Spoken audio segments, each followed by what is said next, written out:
नमस्कार दोस्तों, मैं हूं आपका दोस्त केबी और ज्योग्राफी के एक नए वीडियो में आप सभी का स्वागत है। तो मैंने आपको पहले ही बता दिया कि इस चैनल पे हम लोग ज्योग्राफी के साथ साथ स्टैटिक जीके को डिस्कस करेंगे। तो आज की यह जो वीडियो है उसमें हम लोग ज्योग्राफी के अंतर्गत वर्ल्ड मैप के बारे में कुछ बेसिक चीज़ों को डिस्कस करेंगे। और अगर आप वर्ल्ड मैप को लर्न करते हैं तो इन बेसिक चीज़ों के बारे में आपको पता होना अत्यंत आवश्यक होता है। कई बार क्या होता है कि हम लोग वर्ल्ड मैप को पढ़ना तो शुरू कर देते हैं, लेकिन कई सारी बेसिक चीज़ें होती हैं जिनके बारे में हमें आइडिया नहीं होता है। तो इस वीडियो में हम लोग उन्हीं बेसिक चीज़ों के बारे में डिस्कस करेंगे, जिससे जब हम लोग आगे वर्ल्ड मैप को डिस्कस करें तो वहाँ पर आप आसानी के साथ में इन चीज़ों को समझ सकें। तो चलिए वीडियो की शुरुआत करते हैं कुछ बेसिक टर्म के साथ में। अब यहाँ पर आपके सामने वर्ल्ड का मैप है और आपको पता होगा कि ये हमारे सारे महाद्वीप हैं। और महाद्वीप के बारे में पहले आपको पता होना चाहिए कि महाद्वीप दरअसल होते क्या हैं। तो जैसे आप देख रहे होंगे, ये हमारा एशिया हो गया, यहाँ पर यूरोप है, यहाँ पर हमारा अफ्रीका है, ये उत्तर अमेरिका है, ये है दक्षिण अमेरिका।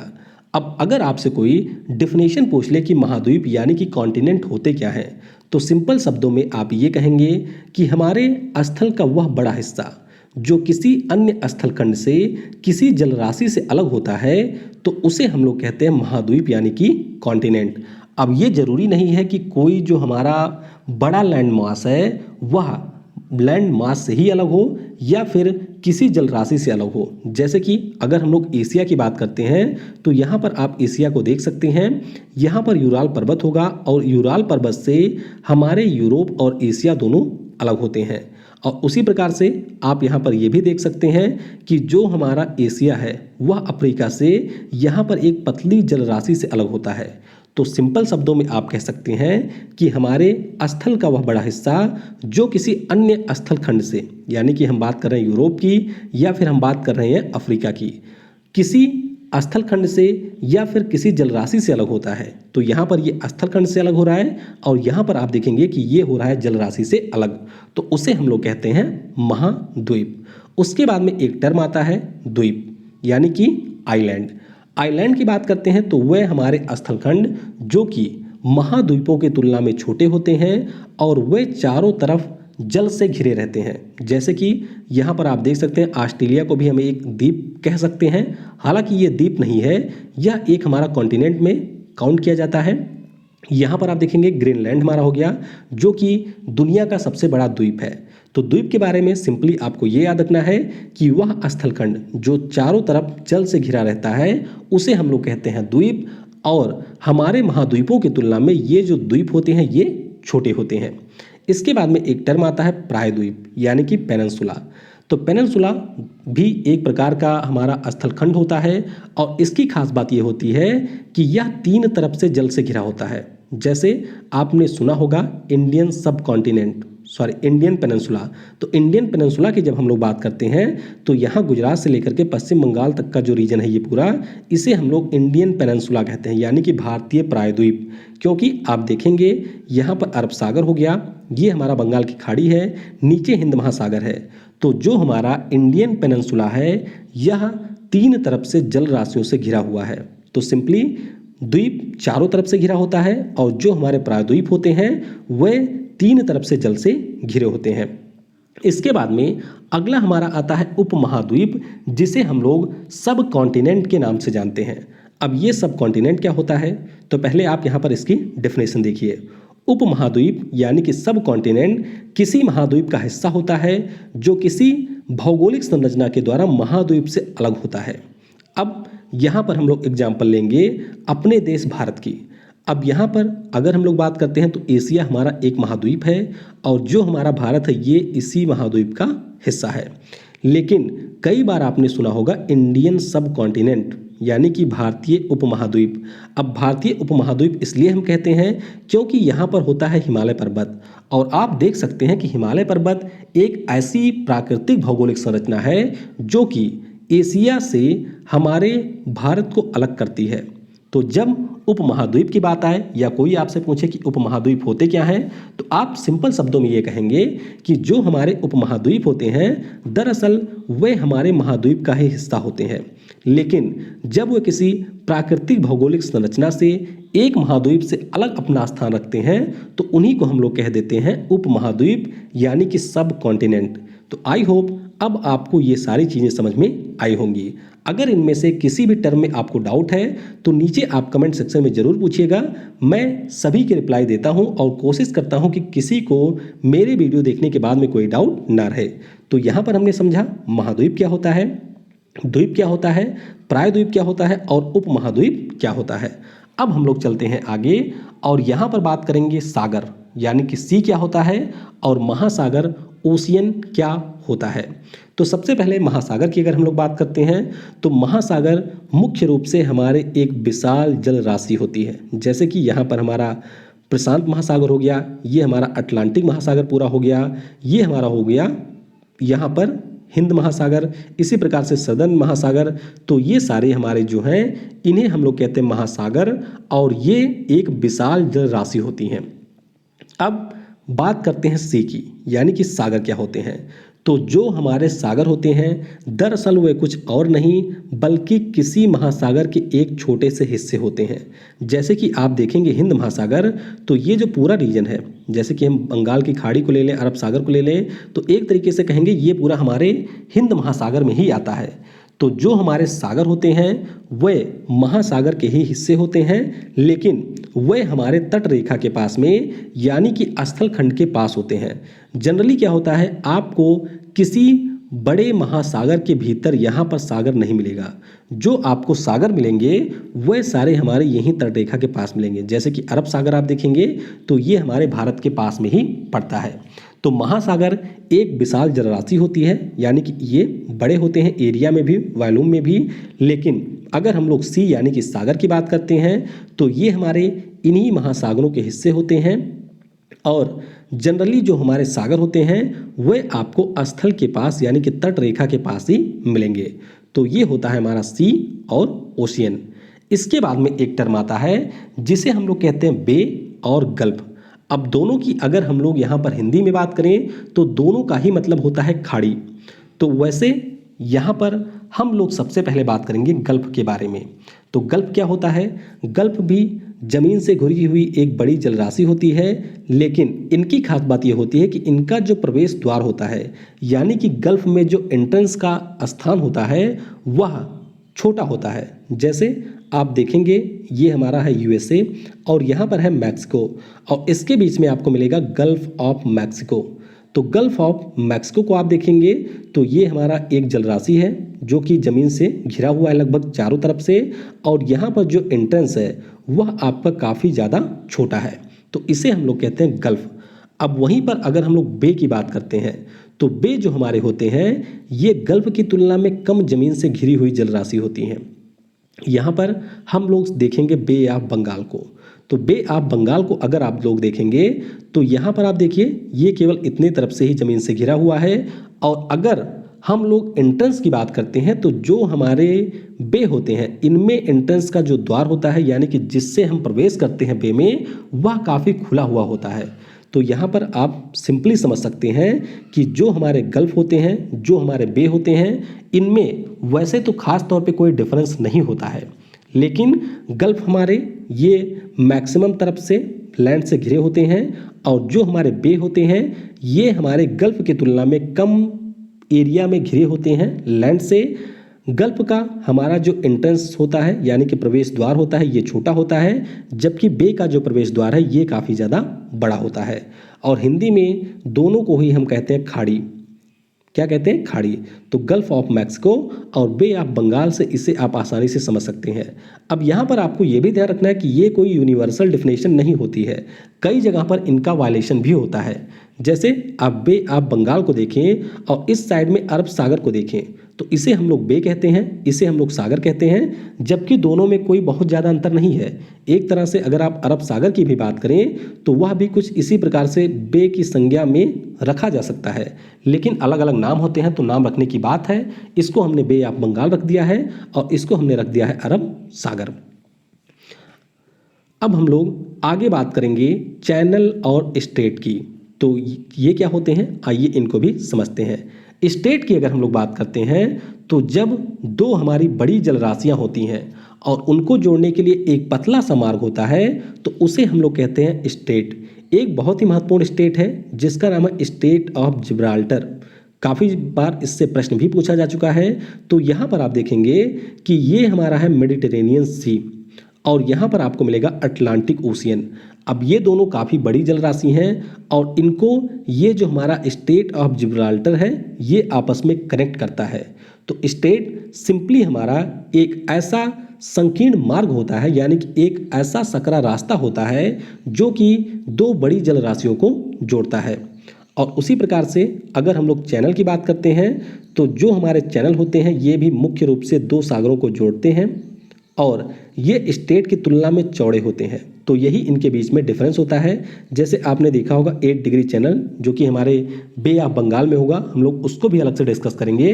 तो वहाँ पर अगर आप तुलना करेंगे स्टेट और चैनल की तो दोनों की ही खास बात होती है कि ये हमारी जल राशियों को जोड़ते हैं, आपस में कनेक्ट करते हैं। लेकिन जो हमारे स्टेट होते हैं ये काफ़ी ज़्यादा पतले होते हैं। लेकिन अगर हम चैनल की बात करते हैं तो चैनल जो हमारे होते हैं वो स्टेट की तुलना में थोड़े से ज़्यादा चौड़े होते हैं। वैसे सामान्य शब्दों में दोनों एक ही प्रकार की अवधारणाएं हैं। तो ये हमने बात की चैनल और स्टेट के बारे में। अब यहाँ पे आपके सामने हमारी पृथ्वी है और पृथ्वी पे जैसा कि आपको पता होगा कि 2/3 भाग के ऊपर जल है और इसका जो 1/3 भाग है उसके ऊपर आपको मिलेगा लैंड। और इसी लैंड और जो हमारी जल राशियाँ हैं उनको हम लोग अलग अलग तरीके से कैटेगराइज किया है कॉन्टिनेंट और ओशियन के भीतर। तो आइए अब इनके बारे में भी थोड़ा सा जान लेते हैं। जैसे कि 7 महाद्वीप हैं, यानी कि 7 कॉन्टिनेंट हैं। कौन कौन से? एशिया हो गया, अफ्रीका हो गया, उत्तर अमेरिका है, दक्षिण अमेरिका है, अंटार्कटिका है, यूरोप है और हमारा है ऑस्ट्रेलिया। तो ये हमारे हैं 7 महाद्वीप। उसके बाद में हमको 5 महासागर मिलेंगे, यानी कि 5 ओशियन हैं। कौन कौन से? प्रशांत महासागर यानी कि पैसिफिक ओशियन, अटलांटिक महासागर, हिंद महासागर, दक्षिण महासागर जिसे हम लोग सदर्न ओशियन कहते हैं, और एक हमारा है आर्कटिक महासागर। तो ये 7 महाद्वीप हो गए और ये हमारे हो गए 5 महासागर। आई होप आपको यहाँ तक सारी चीज़ें समझ में आई होंगी। एक बार मैं आपसे फिर कहता हूँ कि अगर आपको कोई चीज़ समझ में ना आ रही हो तो नीचे कमेंट सेक्शन में ज़रूर पूछिएगा। अब चलिए जो हमारे विश्व के 7 महाद्वीप हैं उनको हम लोग मैप के माध्यम से समझते हैं। तो सबसे पहले यहाँ पर हमारा है एशिया महाद्वीप। कौन सा?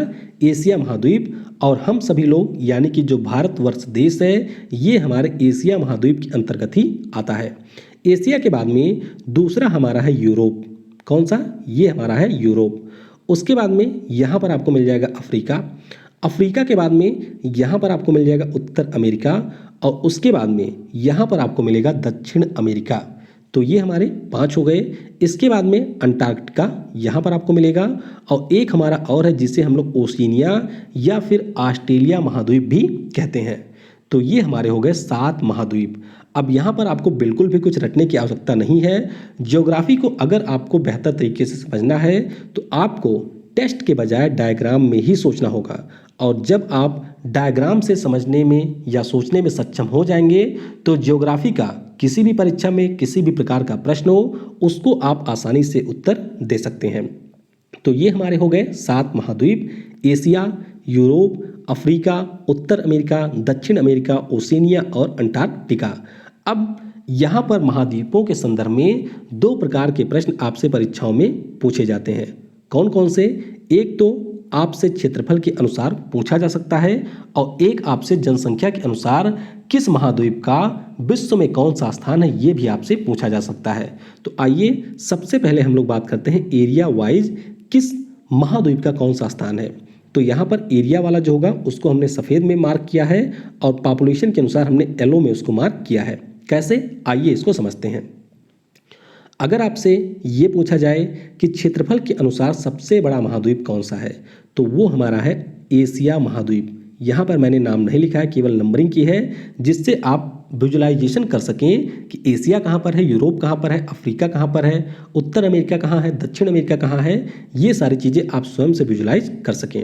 तो सबसे बड़ा एशिया हो गया। उसके बाद में अगला हमारा है अफ्रीका, यानी कि सबसे बड़ा जो हमारा महाद्वीप है क्षेत्रफल के अनुसार वो एशिया है और दूसरे नंबर पे है अफ्रीका। उसके बाद में तीसरे नंबर पे हमारा आता है उत्तर अमेरिका क्षेत्रफल के अनुसार। चौथे नंबर पे हमारा आता है दक्षिण अमेरिका। उसके बाद में पाँचवें नंबर पे आता है अंटार्कटिका। छठे नंबर पे हमारा आता है यूरोप और सातवें नंबर पे आता है हमारा ऑस्ट्रेलिया। तो ये हमारे हो गए 7 महाद्वीप क्षेत्रफल के अनुसार, यानी कि एरिया वाइज। अब यहाँ पर सिमिलरली हम लोग इसी प्रकार से देखेंगे कि पॉपुलेशन के अनुसार सबसे बड़ा महाद्वीप कौन सा है।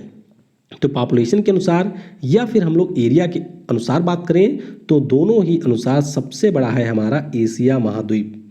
वहीं पर अगर हम लोग जनसंख्या के आधार पर बात करते हैं दूसरे सबसे बड़े महाद्वीप की, तो वह भी आपका है अफ्रीका, यानी कि एशिया और अफ्रीका ये दोनों शुरुआत के 2 स्थानों पे हैं, चाहे हम लोग क्षेत्रफल के अनुसार बात करें या फिर हम लोग बात करें जनसंख्या के अनुसार। अब इसके आगे जो केस है वह चेंज हो जाएगा, यानी कि जनसंख्या के अनुसार तीसरा सबसे बड़ा महाद्वीप है आपका यूरोप। वैसे हमने देखा था क्षेत्रफल के अनुसार था उत्तर अमेरिका, लेकिन जनसंख्या के अनुसार यहाँ पर यूरोप आ जाता है तीसरे नंबर पर। फिर वही जो हमारा प्रोसेस था वही कंटिन्यू होता है, यानी कि चौथे पे उत्तर अमेरिका है, पाँचवें पे हमारा है दक्षिण अमेरिका, छठे पे हमारा है ऑस्ट्रेलिया और सातवें पे हमारा है कौन सा, अंटार्कटिका। तो आइए इसको एक बार हम लोग फिर से देख लेते हैं। क्षेत्रफल के अनुसार जनसंख्या के अनुसार दोनों में पहले स्थान पे है एशिया और दूसरे स्थान पे है यहाँ पर अफ्रीका। अगर आपसे यहाँ पर पूछा जाए कि क्षेत्रफल के अनुसार तीसरा सबसे बड़ा कौन सा महाद्वीप है, तो तीसरा हमारा है उत्तर अमेरिका, लेकिन जनसंख्या के अनुसार हमारा है यूरोप। चौथे स्थान पे कौन सा है, तो क्षेत्रफल के अनुसार चौथे स्थान पे हमारा है उत्तर अमेरिका, लेकिन जनसंख्या के अनुसार है दक्षिण अमेरिका और यहाँ पर ये हमारा है उत्तर अमेरिका। और इसी प्रकार से अगर हम लोग आगे बात करते हैं तो ऑस्ट्रेलिया को आप देखेंगे या फिर ओशिनिया को देखेंगे तो ये हमारा क्षेत्रफल के अनुसार है 7वें स्थान पे, लेकिन जनसंख्या के अनुसार ये है 6ठे स्थान पे। तो इस प्रकार से आप आसानी से इन चीज़ों को याद रख सकते हैं। अब हम लोग बात करेंगे हमारे सभी महासागरों के बारे में, यानी कि जो भी ओशियन है। तो चलिए 5 ओशियन के बारे में मैंने आपको बताया था। एक तो हमारा है प्रशांत महासागर, जो कि आपको यहाँ भी मिलेगा और ये हमारा यहाँ पर मिलेगा। क्यों मिलेगा दोनों तरफ, क्योंकि हमारी पृथ्वी गोल है और ये जो हमारा मानचित्र है यह एक प्रकार का माना हुआ चित्र है, यानी कि हमने ग्लोब को लिया और इसको एक तरफ से फाड़ करके ऐसे पूरा खोल दिया, तो ये हमारा आ गया स्ट्रक्चर। और जब इसको हम लोग इस साइड से ला करके मिला देंगे तो प्रशांत महासागर जो है यहाँ पर आकर के मिल जाएगा, क्योंकि पृथ्वी गोल है। तो प्रशांत महासागर ये हमारा एक महासागर हो गया जिसे हम लोग पैसिफिक ओशियन के नाम से जानते हैं। उसके बाद में दूसरा हमारा है अटलांटिक महासागर, तीसरा हमारा है हिंद महासागर, चौथा हमारा है आर्कटिक महासागर। उसके बाद में यहाँ पर है दक्षिण महासागर, जिसे हम लोग सदर्न ओशियन के नाम से भी जानते हैं। तो ये हमारे हो गए विश्व के 5 महासागर। लोकेशन आपको एग्जैक्ट याद रखनी है, प्रशांत महासागर, अटलांटिक महासागर, हिंद महासागर, आर्कटिक महासागर और ये हमारा है दक्षिण महासागर। तो ये हमारे 5 ओशियन हो गए। अब यहाँ पर हम लोग अगर वॉल्यूम और एरिया के अनुसार ओशियन की बात करते हैं, यानी कि कौन बड़ा कौन छोटा है, तो उनके अनुसार पहले स्थान पे हमारा आता है प्रशांत महासागर, यानी कि क्षेत्रफल के अनुसार सबसे बड़ा हमारा है प्रशांत महासागर। उसके बाद में दूसरे सबसे बड़े ओशियन की बात करते हैं तो ये हमारा है अटलांटिक महासागर, जो कि आपको यहाँ पर मिलेगा। ये पूरा जो हमारा है अटलांटिक महासागर का रीजन है। उसके बाद में तीसरे स्थान पे हमारा हिंद महासागर है। ये पूरा रीजन अगर हम लोग देखेंगे तो ये हमारा आता है हिंद महासागर में। उसके बाद में चौथे स्थान पे हमारा है सदर्न ओशियन, यानी कि दक्षिणी महासागर। और 5वें स्थान पे हमारा आता है आर्कटिक महासागर। तो ये आपको एज इट इज याद रखना है। सबसे बड़ा हमारा महासागर है प्रशांत महासागर, दूसरे स्थान पे है अटलांटिक महासागर, तीसरे स्थान पे है हिंद महासागर, चौथे स्थान पे है दक्षिण महासागर और 5वें स्थान पे है हमारा आर्कटिक महासागर। तो ये हम लोगों ने महाद्वीप और महासागरों के बारे में जान लिया। अब हम लोग कुछ देश हैं उनके बारे में भी आइए समझ लेते हैं। क्षेत्रफल के अनुसार कौन सबसे बड़ा देश है, क्योंकि इस प्रकार के जो प्रश्न है वह भी आपकी परीक्षाओं में पूछे जाते हैं। तो क्षेत्रफल के अनुसार दुनिया का सबसे बड़ा देश कौन सा है, तो ये हमारा है रसिया। कौन सा? रूस क्षेत्रफल के अनुसार सबसे बड़ा देश है। उसके बाद में दूसरे स्थान पे रूस से हम लोग सीधे चलेंगे सामने की तरफ, तो कनाडा क्षेत्रफल के अनुसार दुनिया का दूसरा सबसे बड़ा देश है। उसके बाद में तीसरे स्थान पे इसके आप सीधे नीचे आ जाएंगे तो यूएसए तीसरे स्थान पे है। चौथे स्थान पे है चीन। तो ये चार आपको याद रखने में बिल्कुल दिक्कत नहीं होगी, और अगर आपने मैप को अच्छे से समझ लिया है तो फिर इसको आप और आसानी से याद रख सकते हैं। पहले स्थान पे रूस, दूसरे पे कनाडा, तीसरे पे अमेरिका और चौथे पे हमारा है चीन। उसके बाद में पांचवें स्थान पे आता है ब्राज़ील, छठे स्थान पे हमारा आता है ऑस्ट्रेलिया और हमारा देश भारत यहाँ पर है सातवें स्थान पर। तो ये आपने देखा, पहले स्थान पे रूस, दूसरे स्थान पे कनाडा, तीसरे स्थान पे उत्तरी अमेरिका का अमेरिका राज्य या अमेरिका देश। उसके बाद में चौथे स्थान पे है चाइना, पांचवें स्थान पे है ब्राज़ील, छठे स्थान पे है ऑस्ट्रेलिया और सातवें स्थान पे हमारा देश भारत। तो यहाँ पर हमने बात की क्षेत्रफल के अनुसार। अब हम लोग बात करेंगे जनसंख्या के अनुसार दुनिया के जो सबसे बड़े देश हैं।